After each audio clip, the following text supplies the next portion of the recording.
Assalamualaikum warahmatullahi wabarakatuh. Nama saya Safa Kamila Adia Putri dari Prodi Manajemen. NIM saya 2892050032. Di sini saya akan membahas tentang soal metode periodik. Metode periodik. Metode pencatatan periodik merupakan metode pencatatan yang sederhana dan mudah untuk dilakukan. Dalam metode ini, pencatatan atas pembelian dan penjualan dibedakan satu sama lain. Pencatatan atas pembelian akan dicatat dengan mendebit akun pembelian dan mengkredit akun kas atau utang. Soal dari akuntansi metode periodik. Pada tanggal 1 Maret 1983, Tuan Cipto menginvestasikan modalnya pada perusahaan adil yang baru saja didirikannya. Modal yang disetor sebesar 1.800.000 berupa uang tunai, 1.500.000 perlengkapan kantor seharga 250.000 dan supplies kantor yang terdiri dari kertas HVS, kertas karbon, buku kwitansi, perangko, materai, dan lain-lain seharga 50.000. Selanjutnya, transaksi-transaksi yang terjadi selama bulan Maret 1983 adalah sebagai berikut. Tanggal 3, dibeli barang dagangan sebanyak 300 kilo, harganya 1.500, ongkos pembeliannya 10.000 telah dibayar. Pembelian tersebut separuhnya telah dibayar tunai, sedangkan sisanya dibayar kredit. Tanggal 6, dijual barang dagangan sebanyak 200 kilo dengan harga jual setiap kilogramnya 1.750. Ongkos angkut penjualnya dibayar 5.000. Penjualan ini seluruhnya dibayar tunai. Tanggal 9, dijual barang dagangan secara kredit 75 kilo, harganya 1.800. Ongkos angkut penjualannya ditanggung penjual sebesar 3.000. Tanggal 12, dibeli lagi secara kredit barang dagangan sebanyak 400 kilo dengan harga pembelian berjumlah 600.000. Ongkos angkutnya 15.000 ditanggung oleh pembeli. Tanggal 15, untuk memperluas usahanya, perusahaan menyewa sebuah toko untuk tempat usaha. Biaya sewa setahunnya itu 60.000. Untuk menyewa toko tersebut, perusahaan telah membayar per sekot biaya sewa sebesar 20.000. Tanggal 17, barang dagangan yang dijual pada tanggal 9 Maret 1983 dikembalikan oleh pembelinya sebanyak 5 kilo karena tidak sesuai dengan kualitas barang yang diminta. Tanggal 20, dijual dengan kredit barang dagangan sebanyak 100 kilo dengan harga jual 1.800.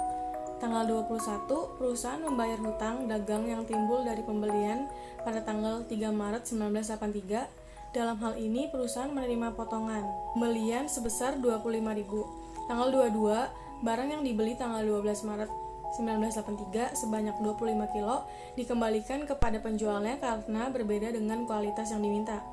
Tanggal 25, dijual dengan uang tunai 300 kg, barang dagangan 1.700. Atas penjualan ini, perusahaan memberikan potongan sebesar 5% dari jumlah penjualan. Tanggal 27, dibayar hutang dagang yang timbul karena pembelian pada tanggal 12 Maret 1983. Tanggal 28, Tuan Cipto mengambil uang perusahaan sebesar 15.000 untuk membelikan obat anaknya. Tanggal 29, diterima pembayaran dari langganan sebesar 100.000 sebagai pelunasan hutangnya kepada perusahaan. Tanggal 30, dibayar gaji pegawai 50.000 dan biaya penggunaan listrik sebesar 17.500. Diminta yang pertama, catatlah transaksi ke dalam jurnal. Yang kedua, posting ke dalam akun-akun buku besar. Yang ketiga, membuat neraca saldo per 31 Maret 1983. Selanjutnya ada jurnal umum. Pada tanggal 1 Maret terdapat kas 1.500.000, perlengkapan kantor 250.000, persediaan kantor 50.000, dan modalnya 1.800.000. Pada tanggal 3 Maret ada pembelian 450.000, biaya angkut pembelian 10.000, utang dagangnya 225.000 dan kasnya 235.000. Pada 6 Maret terdapat kas 355.000, penjualan 350.000, biaya angkut penjualan 5.000.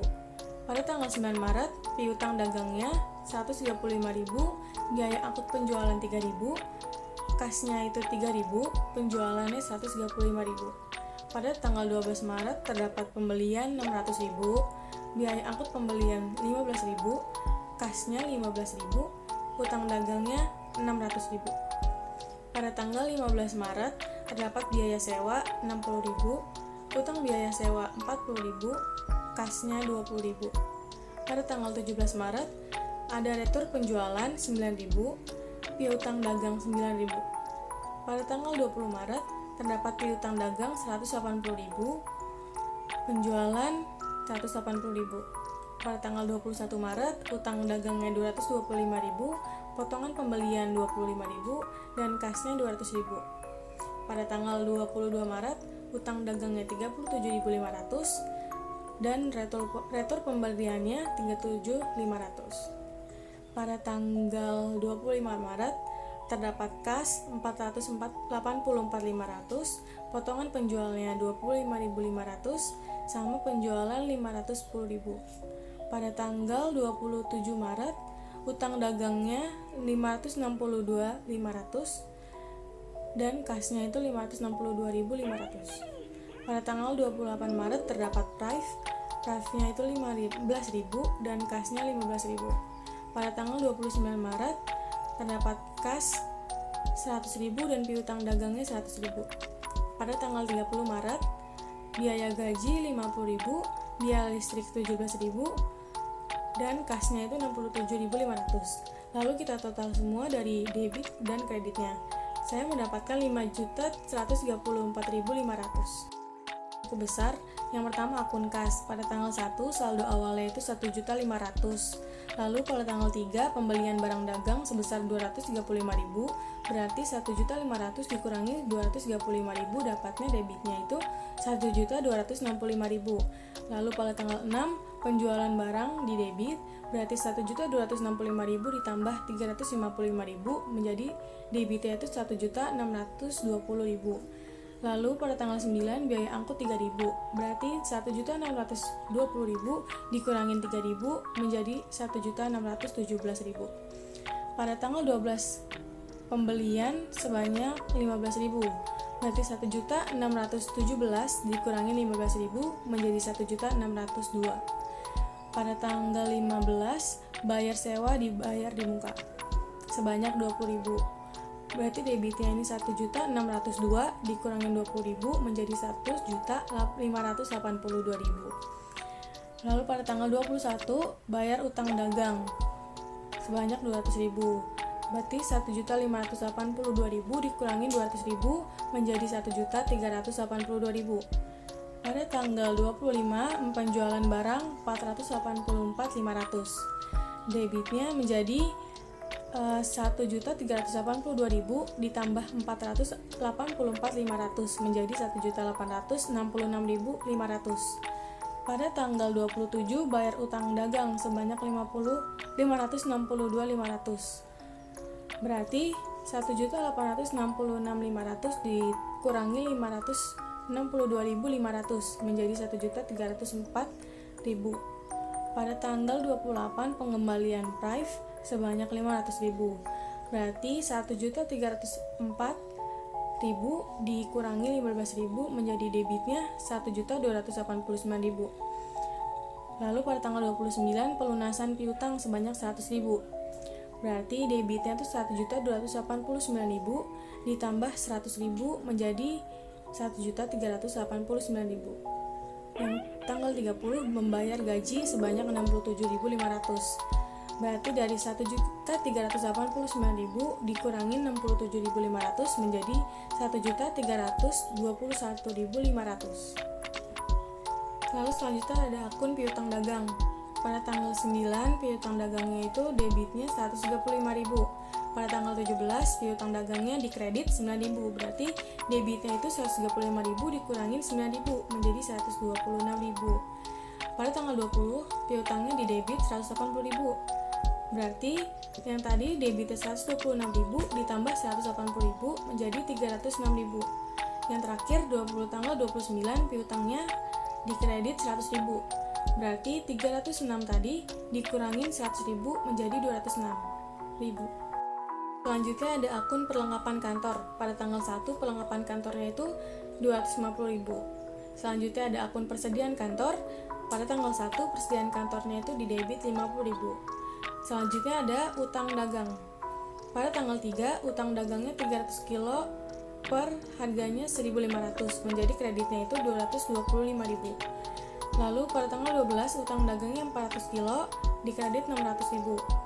Tanggal 21 utang dagangnya itu 225.000 di debit. Tanggal 22 utang dagangnya 37.500 di debit, dan tanggal 27 utang dagang 562.500 di debit. Selanjutnya ada akun biaya angkut penjualan. Pada tanggal 6 biaya angkut penjualannya itu dikredit 5.000, dan pada tanggal 9 biaya angkut penjualan di debit 3.000. Berarti kreditnya itu 5.000 dikurangi 3.000 menjadi 2.000. Selanjutnya ada biaya sewa. Pada tanggal 15 biaya sewanya itu di debit 60.000. Lalu ada akun utang biaya sewa. Pada tanggal 15 utang biaya sewanya itu 40.000 di kredit. Lalu ada akun pembelian. Pada tanggal 3 pembelian di debit 450.000, dan tanggal 12 pembeliannya 600.000. Selanjutnya ada akun biaya gaji. Pada tanggal 30 biaya gajinya itu di debit 50.000. Lalu ada biaya listrik. Pada tanggal 30 di debit 17.500. Lalu ada retur penjualan. Pada tanggal 17 di debit 9.000. Dan akun potongan penjualan pada tanggal 25 di kredit 25.500. Selanjutnya ada akun retur pembelian. Pada tanggal 22 retur pembeliannya itu di kredit 37.500. Lalu ada modal. Pada tanggal 1 setoran awalnya 1.800.000 di kredit. Lalu dan price tanggal 28.000 di debit 15.000. Selanjutnya ada neraca. Nama akun kas di debit itu 1.321.500, piutang dagangnya itu 206.000, perlengkapan kantornya 250.000, persediaan kantor 50.000, utang dagangnya nggak ada, di kredit juga nggak ada, modalnya di kredit 1.800.000, price-nya 15.000 di debit, pembelian 1.050.000 di debit, potongan pembelian 25.000 di kredit, retur pembeliannya 37.500 di kredit, penjualannya 1.175.000 di kredit. Lalu potongan penjualan 25.500 di debit, retur penjualannya 9.000 di debit, biaya sewa 60.000 di debit, biaya gaji 50.000 di debit, biaya angkut pembelian 25.000 di debit, biaya listrik 17.500 di debit, biaya angkut penjualan 2.000 di kredit, dan utang biaya sewa 40.000 di kredit. Lalu saya totalkan menjadi 3.079.500. Sekian yang bisa saya jelaskan. Mohon maaf jika ada kekurangan dan kesalahan kata. Wassalamualaikum warahmatullahi wabarakatuh.